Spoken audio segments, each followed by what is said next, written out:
Padre. Tú eres digno de recibir tu adoración. Gloria a Dios Santo. Santo es tu nombre. Gracias, Padre.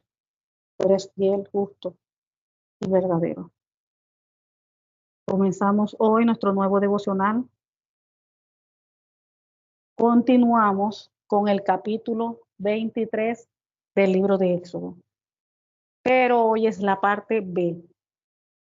Ayer tuvimos la parte A y hoy veremos la continuación, la parte B del capítulo 23 del libro de Éxodo.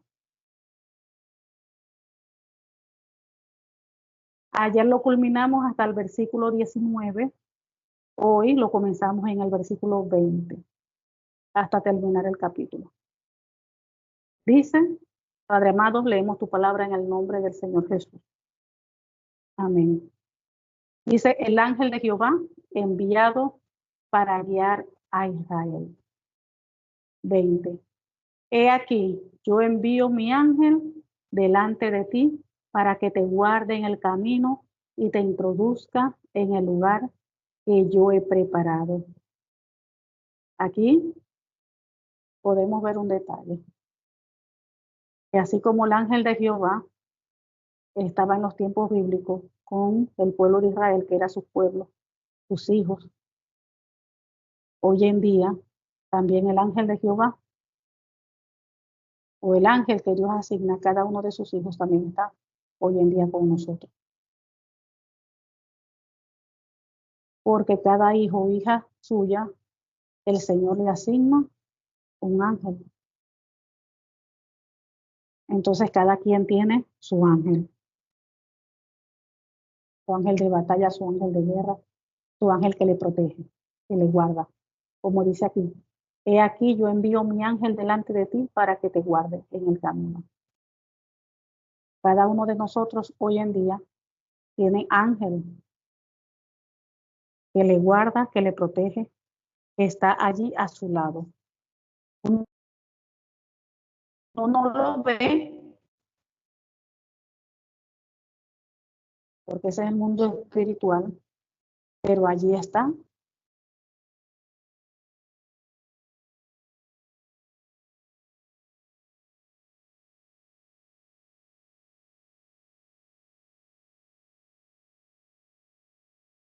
Tu ángel. Tu ángel. Entonces, sigue, guárdate delante de él, dice, y oye tu voz. No le seas rebelde, porque él no perdonará vuestra rebelión, porque mi nombre está en él. Pero si en verdad oyeres su voz e hicieres todo lo que yo te dijere, seré enemigo de tus enemigos y afligiré a los que te afligen. Otro detalle de los ángeles. Hay personas que hoy en día le piden a los ángeles como si fuera Dios, como si fuera un Señor, y eso no se puede hacer. Solo el único Dios que nosotros podemos pedirles a nuestro Padre, el Dios Todopoderoso. Y todo en el nombre del Señor Jesucristo. Hay personas que hasta le prenden vela a los ángeles, y eso no es de Dios. Hay personas que compran hasta estatuillas de ángeles, mira, para que nos protejan. Eso es idolatría. Sabemos que Dios asigna ángeles a nuestro lado. Los ángeles están allí cumpliendo la asignación de Dios. Y ellos están allí para protegernos, para resguardarnos. Pero nosotros no podemos estar pidiéndole a un ángel como si fuera Dios. Hay que tener mucho cuidado con eso. Por eso que la palabra de Dios dice que no tendrás dioses ajenos delante de mí. Dios es un Dios celoso. Y al único a quien se le pide es a Dios. En el nombre del Señor Jesucristo, a nuestro Padre. En el nombre del Señor Jesús.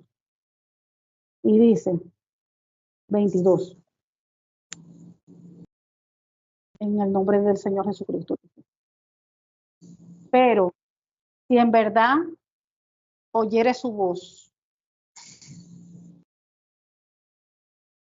Dice en el versículo 22, pero si en verdad oyeres su voz e hicieres todo lo que yo te dijere, seré enemigo de tus enemigos y afligiré a los que te afligen. O sea, aquí el Señor no está diciendo, ¿verdad?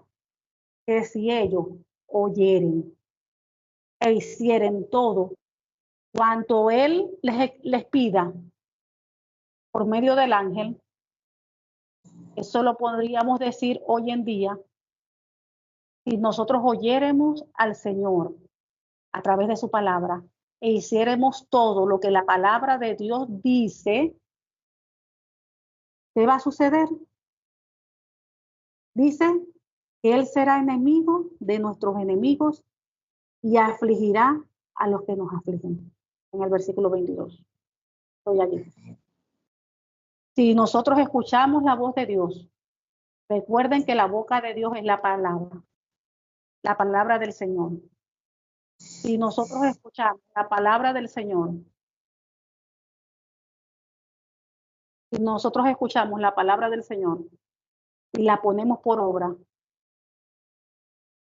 la obedecemos. No como dice la palabra que nosotros no podemos ser oidor olvidadizo. Hoy escucho y ya mañana me olvido de lo que escuché. Tenemos que tener mucho cuidado con eso. No podemos ser oidores olvidadizos. Amén. Tenemos que, lo que nosotros escuchamos, tenemos que aplicarlo, vivirlo. Parece que hay alguien, una hermana que tiene el micrófono abierto, por favor. Chequen sus micrófonos y ciérrenlo. ¿Cómo que lo cierro?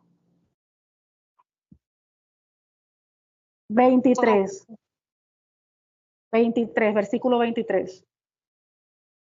Entonces aquí dice en el 22 que Él será enemigo de nuestros enemigos y afligirá a los que nos afligen.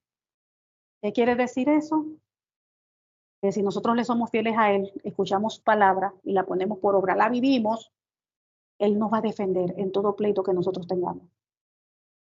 En toda situación, en toda aflicción, en todo lo que nosotros se nos presente negativamente. Un levantamiento del enemigo, utilizando al vecino, utilizando a quien sea en el trabajo. Se me levantaron en el trabajo. Situación con los hijos. Cualquier situación negativa. Dice que Él será enemigo de nuestros enemigos. Y Él afligirá a los que nos afligen a nosotros. O sea que Dios nos defenderá. Dios estará allí para defendernos. Va a estar delante de nosotros como poderoso gigante. Dándonos ¿qué? La victoria, defendiéndonos.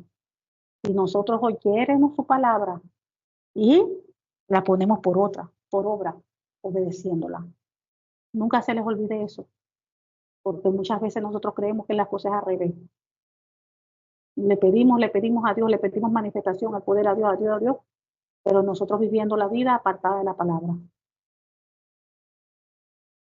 Que muchas veces, cristianos, cristianas, y todavía se les salen palabras groseras. Cristianos y cristianas, y todavía dicen mentiras. Pero quieren así, que Dios les defienda, que Dios ponga a sus enemigos bajo sus pies, como dice aquí. Que aflija, que les aflija. Pero ese hijo, hija de Dios, no está alineado a la palabra, no vive como Dios le manda a vivir. Entonces Dios no trabaja así. Primero nosotros tenemos que alinearnos, ser obedientes a Él, vivir su palabra, caminar como Él quiere que nosotros caminemos. Y las bendiciones van a venir y Dios se va a manifestar en nuestras vidas de una manera sobrenatural, así como lo está haciendo aquí con el pueblo. Si ellos, así como nosotros, si nosotros escuchamos y obedecemos su palabra, dice aquí que Dios será enemigo de nuestros enemigos y afligirá a quienes nos afligen. El Señor nos va a defender y se va a glorificar. 23 dice, porque mi ángel irá delante de ti y te llevará a la tierra del amorreo, del eteo, del fereceo, del cananeo, del heveo y del Jebuseo, a los cuales yo haré destruir. No te inclinarás a sus dioses, ni los servirás, ni harás como ellos hacen. Antes los destruirás del todo y quebrantarás totalmente sus estatuas. Aquí es para volver a recordar que una de las cosas que Dios más aborrece es la idolatría. Por eso cuando le comenzamos a leer los mandamientos, Él dice, no tendrás dioses ajenos delante de mí. Te inclinarás a ella y le honrarás. Dios aborrece totalmente la idolatría en todos los sentidos. Recordemos que idolatría no solamente es allí la estatua. Idolatría es cualquier cosa que nosotros adoremos más que a Dios. Eso que nos domina y forma una atadura de idolatría en nosotros. ¿Por qué nos domina? Hay personas que idolatran su hogar, su casa, la limpieza. Todos los días del mundo tienen que limpiar. Pero tiene tiempo para limpiar la casa todos los días, pero casi no va para la iglesia por el trabajo tan fuerte que tiene en la casa. Porque todos los días hay que limpiar. Y hay tantos quehaceres que hacer en la casa. Tantos quehaceres, tanto trabajo, los hijos, los niños, la casa, todo. Entonces no le dan chance de más nada porque tienen que estar pegados a la casa. Es como una atadura que se vuelve. Entonces dice que amarás al Señor tu Dios con todo tu corazón, con toda tu alma, con toda tu mente, con todas tus fuerzas. Si usted ve que en su mente usted se levanta en la mañana y usted lo que piensa es en la casa, en el carro, el trabajo, allí está su ídolo. Pero si usted se levanta en la mañana y lo primero su pensamiento, lo que es Dios, ahí está su pensamiento, su corazón está allí. Entonces dice que le amemos con toda nuestra alma, con toda nuestra mente, con todo nuestro corazón, en todas esas y con todas nuestras fuerzas. En todas esas áreas, quien debe estar en primero reinando es Dios.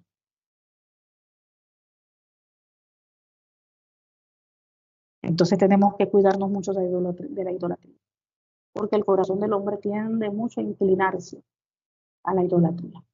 Si no a idolatrar al esposo o la esposa, sino a los hijos, hasta los perros, los animales.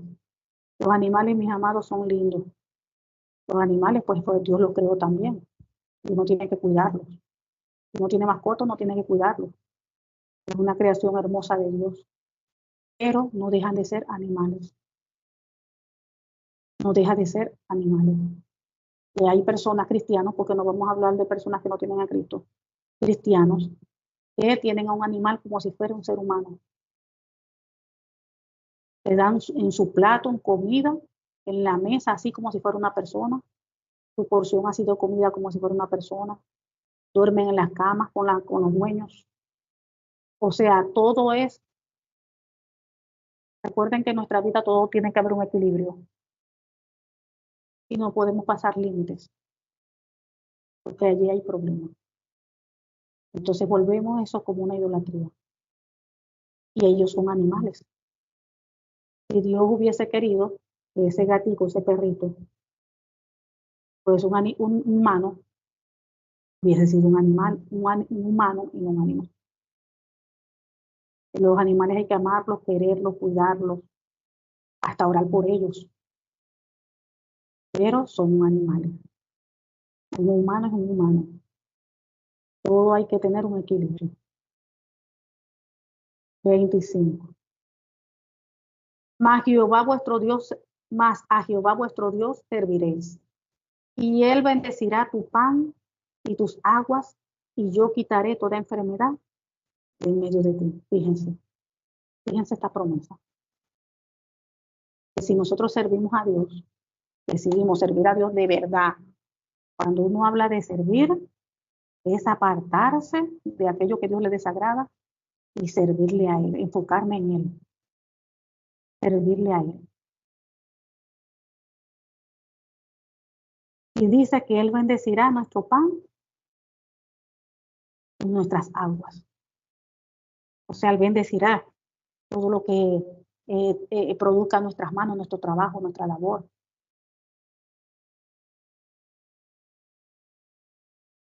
y quitará toda enfermedad de medio de nosotros. Aquí dice, no que no nos dará enfermedad, dice que Él quitará.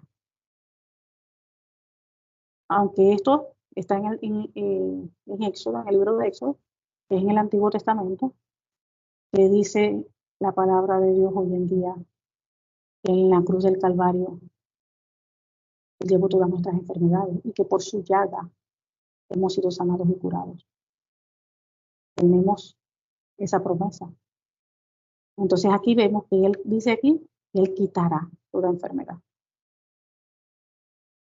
Él es el Dios que sana, el Dios que libera. El Dios que sana, el Dios que libera. Y todo eso viene de Él. La liberación, la sanidad, la restauración. Todo viene del Señor. Entonces dice que Él bendecirá nuestro pan, nuestras aguas, Él bendecirá la obra de nuestras manos, nuestro trabajo.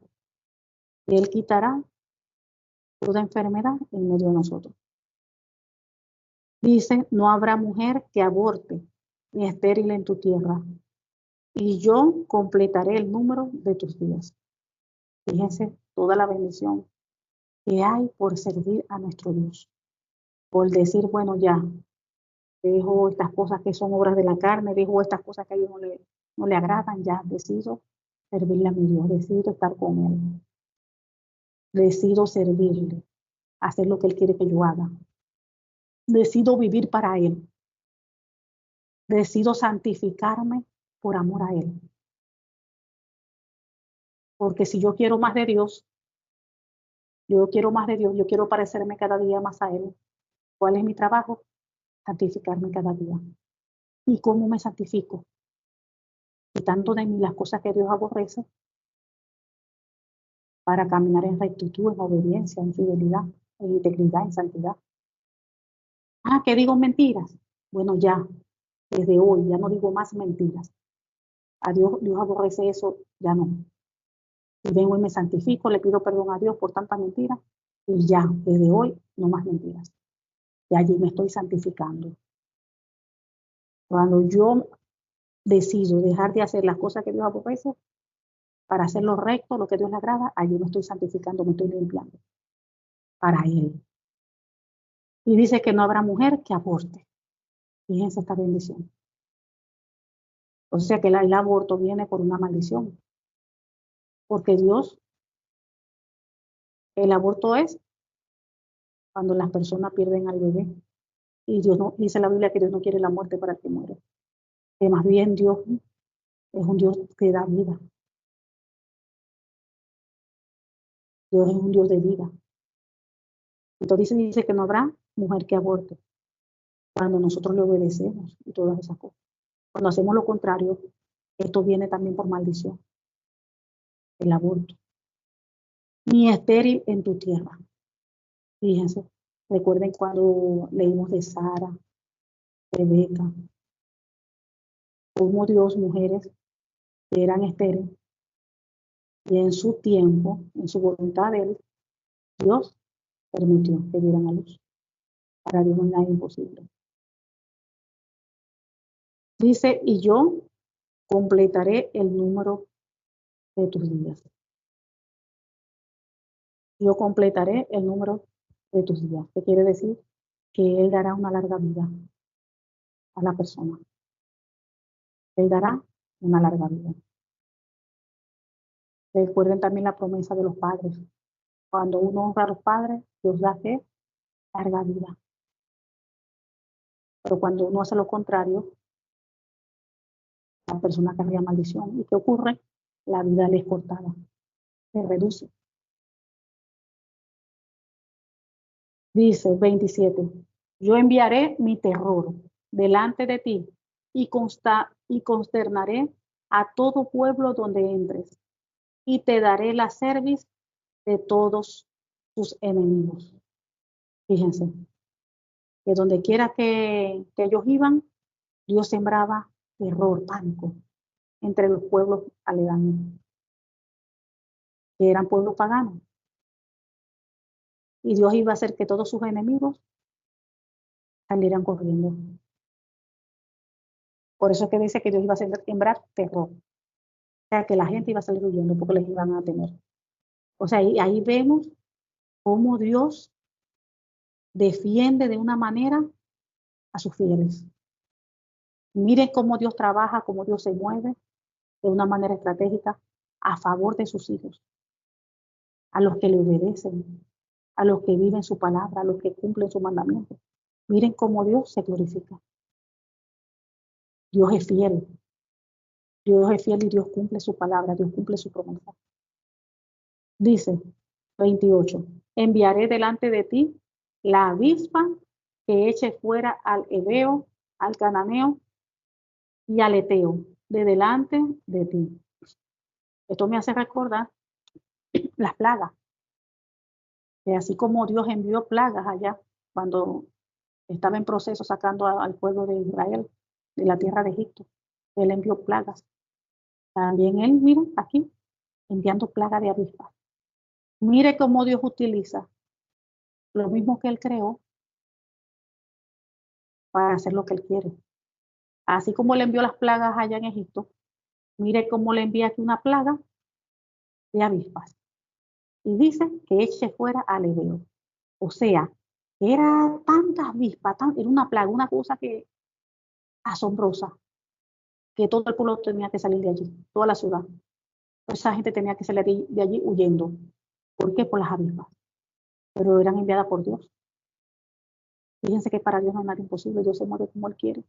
Él hace como Él quiera. Enviaré delante de ti a la avispa que eche fuera al heveo, al cananeo, al eteo, de delante de ti. 29. No los echaré de delante de ti en un año, para que no quede la tierra desierta, y se aumenten contra ti las fieras del campo.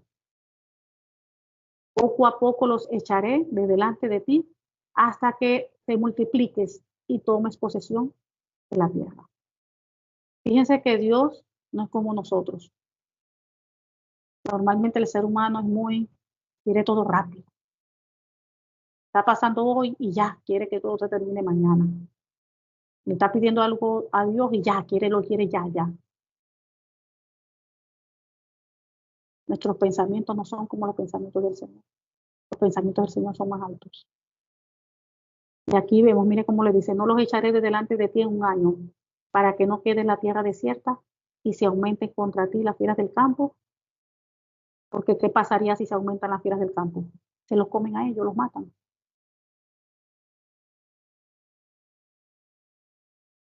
No los echaré delante de ti en un año, para que no quede la tierra desierta. Al haber menos habitantes, al humano no estar presente, ahí toman posesión, ¿qué? Los animales se van acercando y van tomando allí posesión. Entonces poco a poco los echaré, dice, delante de ti, hasta que te multipliques y tomes posesión de la tierra. Fíjense que Dios, todo lo que Dios hace es con propósito. Muchas veces nosotros no entendemos lo que Dios hace en medio de una situación, en medio de una aflicción que nosotros estamos viviendo, no lo entendemos. Pero Dios todo lo que hace, lo hace con propósito. Dios sabe por qué permite algo. Dios sabe el por qué lo hace y el tiempo lo que va a durar. Dios lo conoce todo. Por eso que Dios siempre tiene todo bajo control. No es lo que tiene que pedirle al Señor, Señor, dame fuerza. Ayúdame, oh Dios, a llevar todo esto con paciencia, con buena actitud, a perseverar, a no desmayar. Y que salga de toda esta situación aprobada, de toda esta prueba, de todo este desierto. 31. Y fijaré tus límites desde el mar Rojo hasta el mar de los Filisteos, y desde el desierto hasta el Éufrates, porque pondré en tus manos a los moradores de la tierra, y tú los echarás de delante de ti. No harás alianza con ellos ni con sus dioses, y en tu tierra no habitarán, no sea que te hagan pecar contra mí, sirviendo a sus dioses, porque te será tropiezo. Aquí en el 31 dice, y fijaré tus límites desde el mar Rojo hasta el mar de los Filisteos, y desde el desierto hasta el Éufrates, porque pondré en tus manos a los moradores de la tierra, y tú los echarás de delante de ti. Esto me hizo acordar que así como Dios le prometió a ellos, ¿verdad? Lo que le iba a dar Canaán y todas esas tierras. Hoy en día también nosotros tenemos promesa. Nosotros tenemos promesa. Se supone que nosotros también, Dios nos pone hoy en día a conquistar. Pero la conquista de nosotros es igual como en los tiempos bíblicos, cuando ellos se iban a la guerra y conquistaban. Y allí se mataban y allí peleaban y todas esas cosas. Hoy en día nuestra conquista, ¿qué es? Espiritual. Porque nuestras armas no son carnales, dice la palabra de Dios, no espirituales. Entonces se supone que si donde nosotros vivimos, ¿cuál es el área que nosotros tenemos que conquistar? Los alrededores. Porque así como dice aquí, y fijaré tus límites desde el mar Rojo hasta el mar de los Filisteos, y desde el desierto del Éufrates, porque pondré en tus manos a los moradores de la tierra. Visualícense cada quien donde ustedes viven. ¿Cuáles son nuestros límites? ¿Cuáles deberían de ser nuestra conquista? La zona, los alrededores donde nosotros vivimos, el barrio. Eso debería de ser nuestra conquista, el barrio, los alrededores.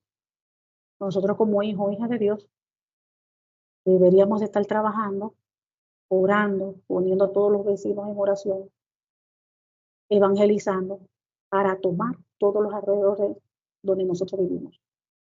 Pero ¿cómo va a ser posible que hay cristianos y cristianas que tienen 20, 30 años viviendo en una zona y los vecinos ni siquiera saben que son cristianos?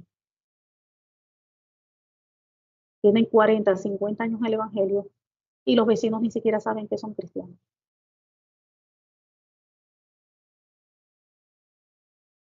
Donde quiera que uno vaya, donde quiera que uno esté, uno tiene que hablar la palabra de Dios. Tiene que hablar del Señor Jesucristo. Donde quiera que uno esté, uno vaya, uno tiene que exaltar el nombre de Cristo, exaltarlo.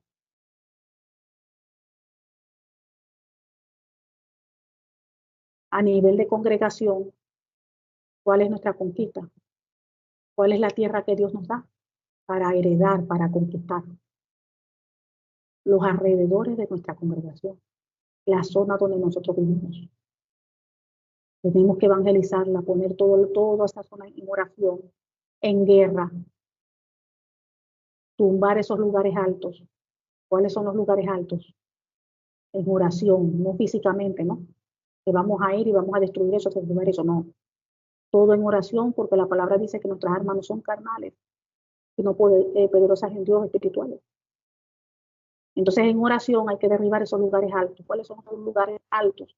Esos lugares donde hay idolatría. Esos lugares donde hay brujería. En oración tenemos que destruir todo eso.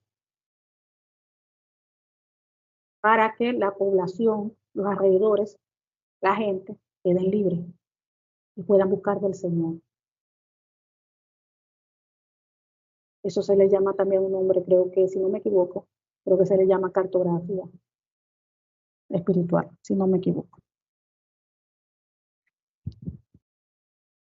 Entonces, eso es los territorios que Dios nos da para conquistar. Yo vivo en una zona, pero de repente por allá, no sé cuántos kilómetros, hay otra iglesia. Y yo voy a ir a conquistar allá los alrededores de la otra iglesia. No. Tenemos que respetar los límites. Aquí Dios le dio a ellos límites. Les dio a ellos límites. ¿Qué les dijo? Y fijaré tus límites desde el mar Rojo hasta el mar de los Filisteos y desde el desierto hasta el Éufrates. Porque pondré en tus manos a los moradores de la tierra y tú los echarás de delante de ti. Dios pone límites y también nosotros tenemos que tener límites. Hay muchos cristianos, les digo porque yo los he visto, tienen la costumbre de, en vez de evangelizar a los no cristianos, a los que no conocen de Dios, para que se conviertan y llevárselos a su iglesia, les gusta evangelizar a los mismos cristianos. Un cristiano de una iglesia viene y evangeliza a otro cristiano de otra iglesia para llevarse. Y vienen y se lo llevan. Porque si el hermano o la hermana es débil en la fe, no tiene mucho conocimiento de la palabra, viene y se deja arrastrar y se lleva. Eso no es de Dios. Eso no es de Dios, mis amados. No es de Dios. Eso no es de Dios. Tenemos que tener mucho cuidado. Tenemos que tener mucho cuidado. Respetar los límites de las otras iglesias, de las otras congregaciones, y trabajar en el territorio que Dios nos ha dado a nosotros. Si la iglesia está ubicada en tal sitio, tenemos que trabajar en todo ese territorio para conquistarlo. En todo ese territorio. Porque entonces quiero conquistar para allá la zona de otra iglesia, pero no conquisto mi zona. Quiero que los de allá se conviertan, pero los de mi zona no. Tenemos que enfocarnos, el Señor dio límites, respetar los límites de otros. Creo que para todos hay, para todos. La salvación, el crecimiento de las congregaciones, las da es el Señor. Es el Señor es quien da el crecimiento. El que va agregando a las congregaciones los que han de ser salvos. Uno hace la obra, va predicando y Dios va también hace lo suyo. Uno hace lo que a uno le corresponde, predicar el evangelio, hablar de Cristo para que las almas se salvan, pero el crecimiento lo da el Señor. Amén. Gloria a Dios, Padre. Gracias, Señor, por tu palabra, porque tu palabra es fiel, tu palabra es justa, tu palabra es verdadera, Señor. Esta tu palabra penetra en nuestras vidas, en nuestros corazones y produzca fruto a 100 por 1, Padre. Gracias, mi Dios. En el nombre del Señor Jesús. Amén.